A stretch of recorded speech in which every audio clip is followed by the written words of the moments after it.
Bismillahirrahmanirrahim. Assalamualaikum warahmatullahi wabarakatuh. 2 minggu lalu kalian sudah melakukan 2 praktikum dengan 2 judul berbeda. Maka minggu ini saya akan membahas 1 judul praktikum, yaitu projectile motion. Ya. Sekarang kita lihat nomor 1. Ada sebuah sudut dengan angka terakhirnya itu nim kalian ya. Saya misalkan ambil sudutnya 60 derajat. Saya ambil 60 derajat. Kecepatan awal adalah 20 meter per sekon. Lihat di sini. Kecepatan awal ya, kecepatan awal itu dinyatakan dengan V0. V0-nya adalah 20 meter per sekon. Yang ditanyakan berapa tinggi maksimum yang dicapai cannonball. Berarti Y maksimal. Kenapa Y? Kalau kita berbicara projectile motion, berarti ini adalah gerak parabola. Seperti yang simulasi ya. Nah, pada bidang horizontalnya atau jarak pada sumbu X, ya, ini adalah jaraknya pada sumbu X. Nah, kalau kita berbicara tinggi, berarti ketinggian yang dicapai itu detik ini kita berbicara daerah vertikal, sumbu Y-nya. Nah, ketinggian maksimum itu adanya di sini, Y maksimal. Makanya dilambangkannya dengan huruf Y.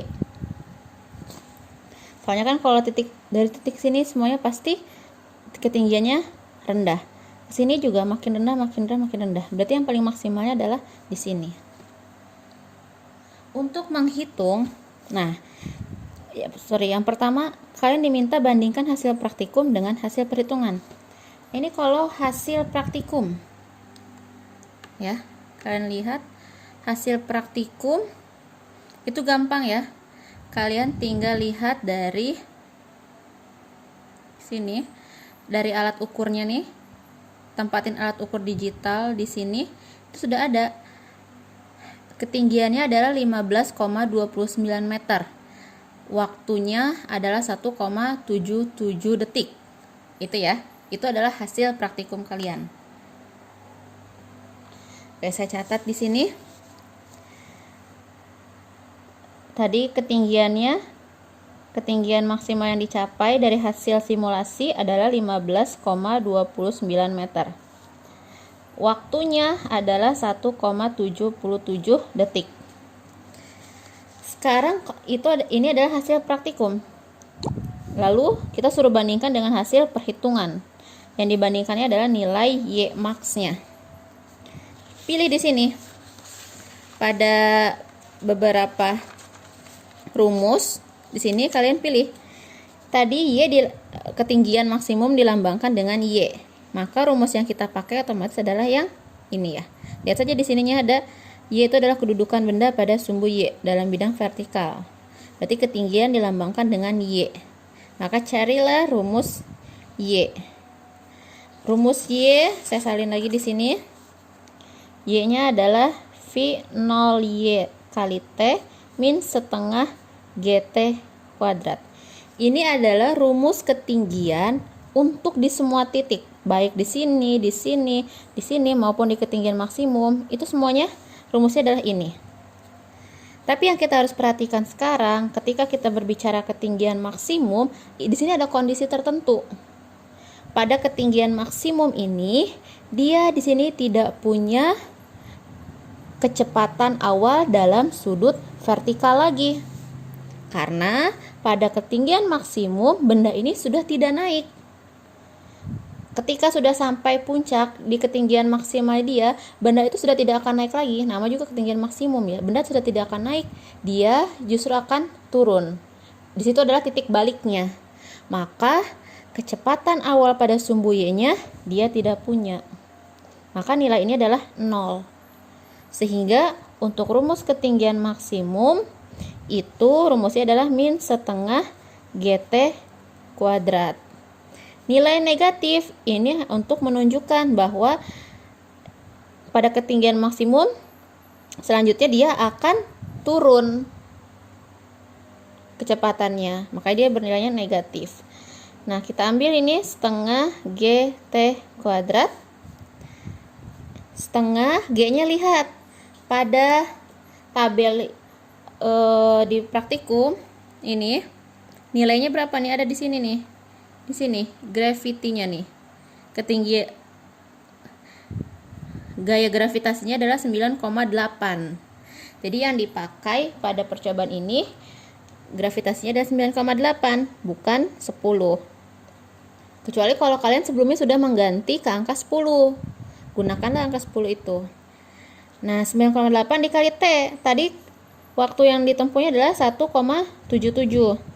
1,77 kuadrat. Nah, ini setelah saya hitung pakai kalkulator, ini nilainya adalah 15,3 sekian meter. Berarti ini adalah hasil simulasi saya, dan yang ini adalah hasil perhitungan saya. Di sini nilainya 15,29, hasil perhitungan 15,3. Berarti ini hasil pembulatan lah ya. Maka bisa terlihat bahwa hasil simulasi dan hasil perhitungan saya bernilai sama. Nah, itu untuk nomor 1 ya. Karena bukan sesi tidak bertatap muka, jadi saya lanjutkan ya ke nomor 2. Nanti kalau tidak ada yang paham, silahkan bisa di chat di waktu jamnya mata kuliah praktikum fisika. Sekarang kita mulai ke nomor 2. Jika pada pertanyaan 1 kecepatan awalnya saya ganti jadi 15, yang ditanya berapa nilai ketinggian maksimalnya. Nah, kecepatan awal ini saya ganti jadi 15. Berapa nilai ketinggian maksimal? Ini bisa kalian langsung lihat di hasil praktikum.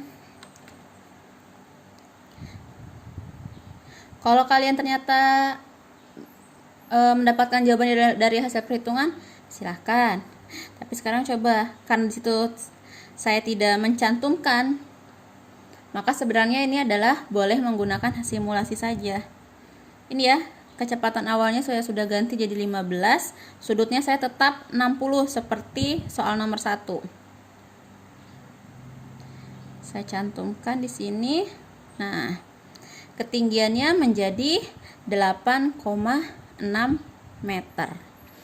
Berarti artinya nilai ketinggiannya pun berubah. Ya. Kenapa ketinggiannya bisa berubah? Ingat, di ketinggian ini ada faktor waktu. Nih, ada nilai T. Ya kan? Nah, nilai T ini pun pasti bergantung dari kecepatan awalnya.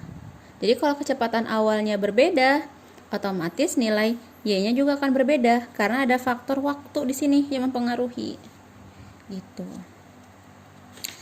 Lalu yang ditanyakan selanjutnya adalah apakah jarak terjauh X-nya itu lebih pendek?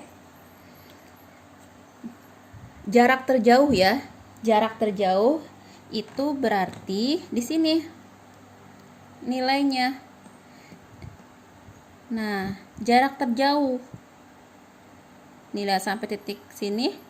Lihat range-nya adalah 19,86. Ini untuk kecepatan awal yang 15 meter. Sekarang kalau kecepatan awalnya 20 ini,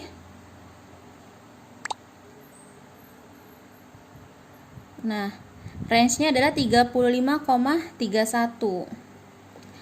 Berarti lebih pendek ya. Ketika kecepatan awalnya saya kecilkan dari 20 jadi 15, ternyata nilai X-nya, jarak terjauhnya ini lebih pendek juga. Nah, di sini juga sebenarnya diuji nih. Kalian paham tidak maksud dari jarak terjauh? Kan kalau teorinya sudah pernah dapat. Nah, sekarang bagaimana pengaplikasiannya?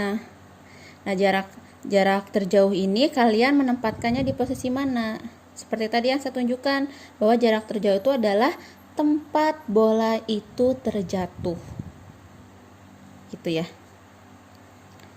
Nah, untuk nomor 3, selanjutnya, jika pertanyaan 1 saya ganti menjadi bola golf, nilai apa saja yang akan berubah?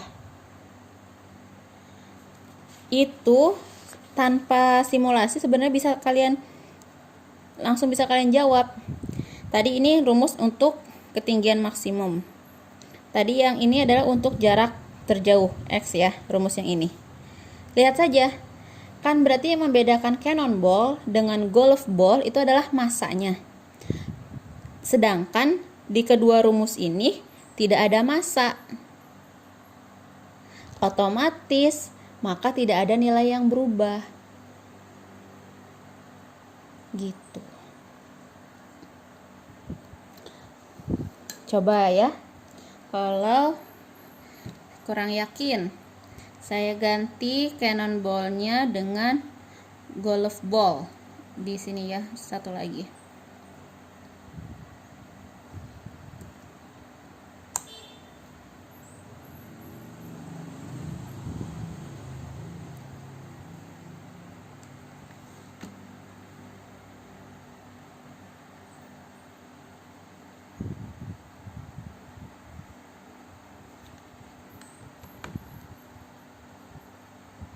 Ini saya setting di 20 dulu. Lalu sudutnya 60.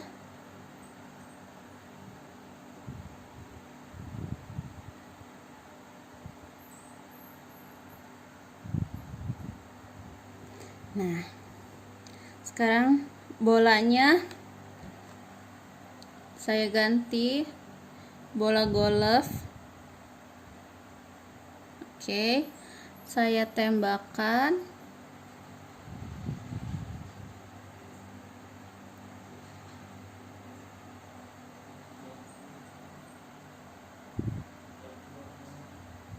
Kita lihat ya, jarak terjauhnya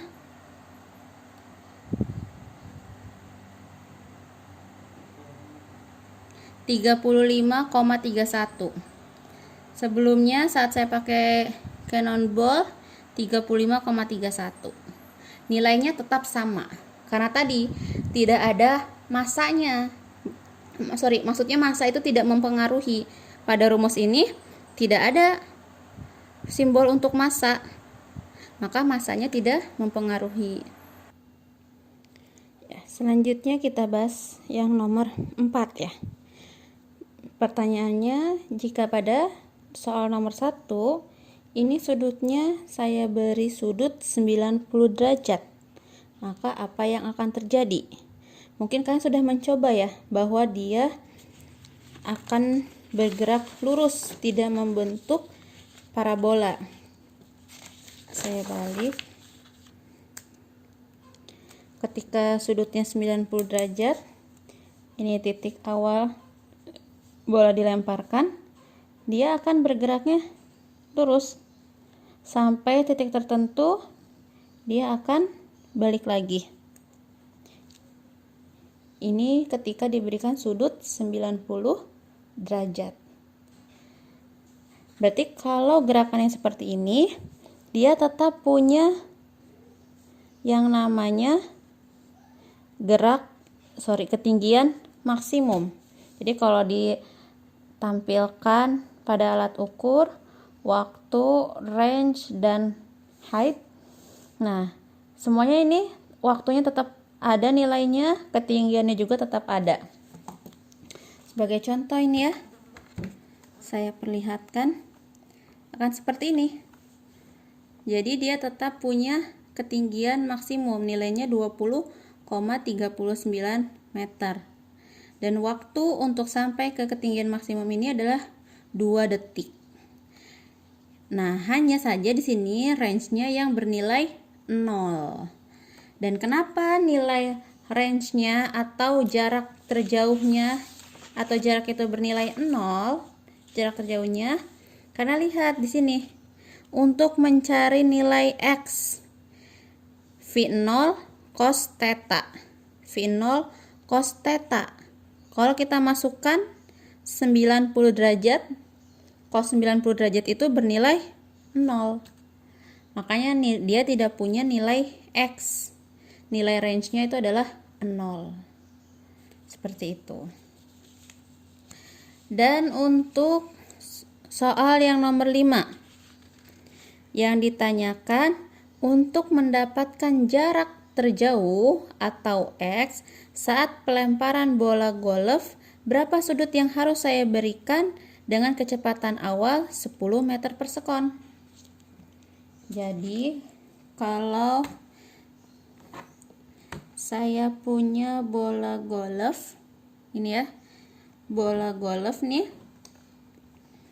lalu saya beri kecepatan, saya ganti dulu, lalu ini saya ganti ya, ini saya berikan bola golf, lalu kecepatan awalnya saya kasih nilai 10. Nah, di sini yang ditanyakan berapa jarak terjauh yang bisa kita dapatkan itu menggunakan sudut berapa. Memang untuk pertanyaan nomor 5 ini caranya hanya disimulasikan. Sekarang kalau kita nih coba di sudut 80 derajat kita tembakkan. Oh, jaraknya segini. Pendek ya. Berarti coba saya turunkan lagi sudutnya. Ini saya coba 60 derajat. 60 derajat. Oh, sudutnya oh, X-nya makin besar nih, panjang lintasannya makin besar. Kalau gitu coba kita perkecil lagi. Saya perkecil 40.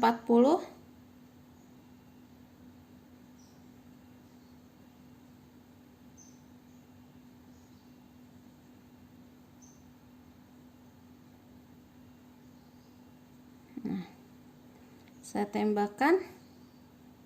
Oh, makin jauh juga nih.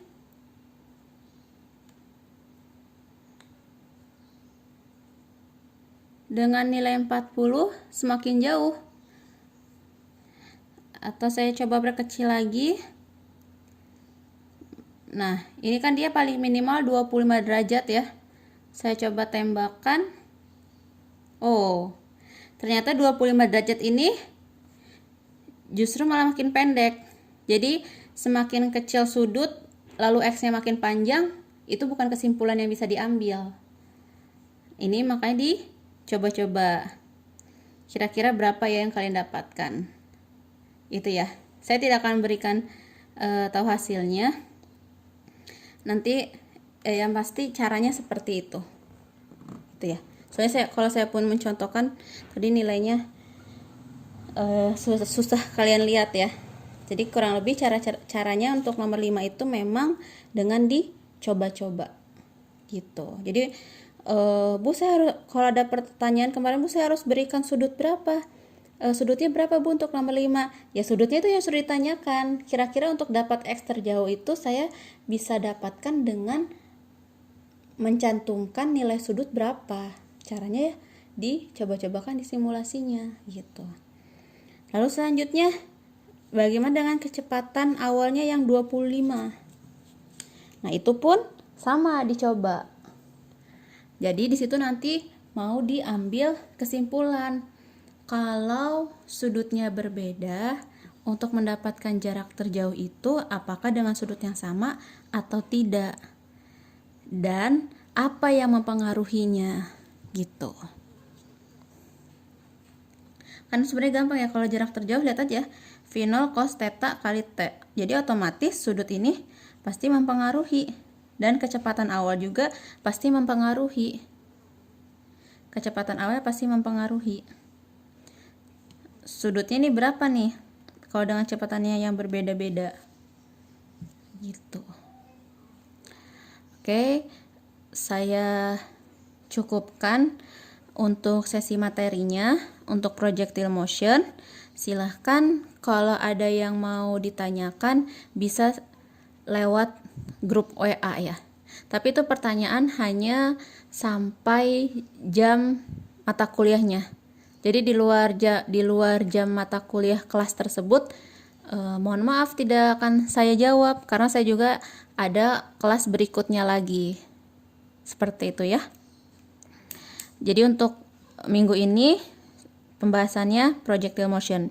Minggu depan itu saya akan bahas yang judul kedua, yaitu mass and spring. Nanti minggu berikutnya lagi mulai ke pengerjaan praktikum lagi. Seperti itu ya. Terima kasih sudah menonton videonya. Semoga penjelasannya bisa dipahami. Wassalamualaikum warahmatullahi wabarakatuh.